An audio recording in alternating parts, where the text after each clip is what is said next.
maging matuwa tayo sapagkat tayo ay kalugod-lugod din sa Diyos sa ating mga kabutihan sa ating ginagawa. Ilang taon na po na nakalipas, mabilis ang panahon. Tayo ay tinalaga bilang National Shrine.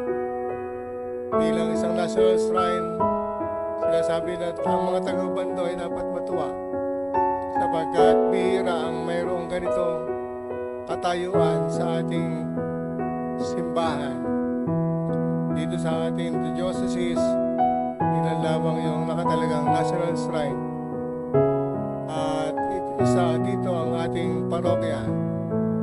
Pero dapat po natin isipin na ang pagtatalaga sa ating bilang National Shrine ay dapat maging halimbawa tayo at maging isang simbolo ng ating kabutihan, ng ating pagiging mga tao sumusunod sa kalooban ng Diyos.